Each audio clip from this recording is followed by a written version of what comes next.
All right, so let's talk about the system requirements. So here you need to have at least 2 fully functioning 64-bit desktop or laptop and 1 for backup. Now, hindi naman i-require you to have 2 laptops on your own, like something like that. So maybe you can have just 1 main and then yung isa is maybe it is from a friend or someone. Basta may backup lang kayo. Next would be Microsoft Office installed, Intel Core i3 or higher or 4 gig RAM or more for multitasking requirements. And also you must have a USB headset with noise cancelling feature. Later on, I will tell you why. And also webcam, backup internet, backup power, alternative location, and backup laptop or desktop. And also for Mac,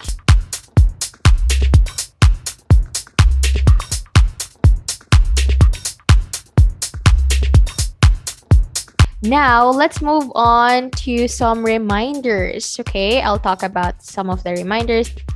Here we have the main systems that you declared during your initial interview should be owned by you.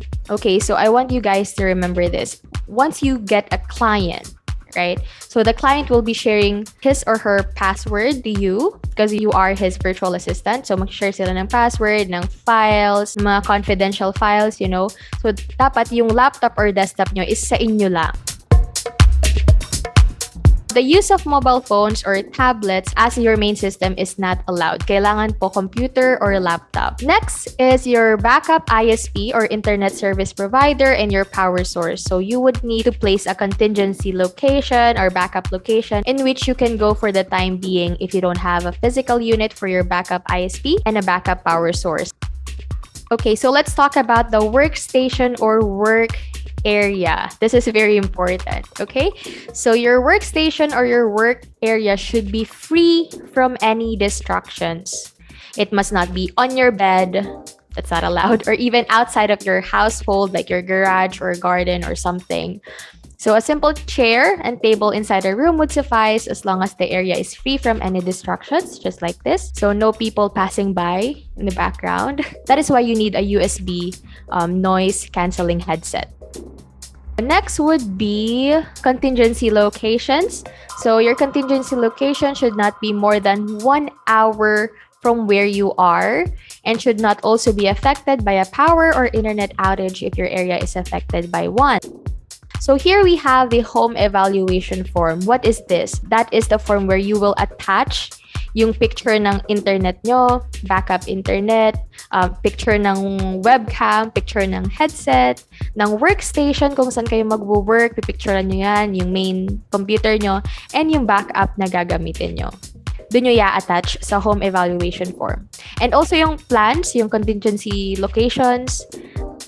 Alright, so let's move on to the additional requirements. Here we have CV. Okay, so now, may mga na-receive din akong comments. Bakit hindi kami tinatawagan for initial interview or wala akong na-receive na email for the initial interview?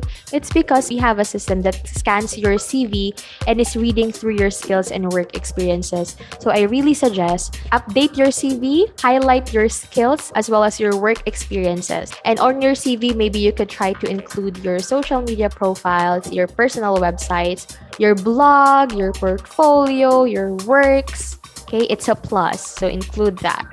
Next one is 2 valid government IDs, okay. And also, they will require you to send your COE, okay, Certificate of Employment from your previous employer. Next would be your 2x2 ID picture. And then they will ask you to create your Virtudesk Skype account, Virtudesk Gmail account.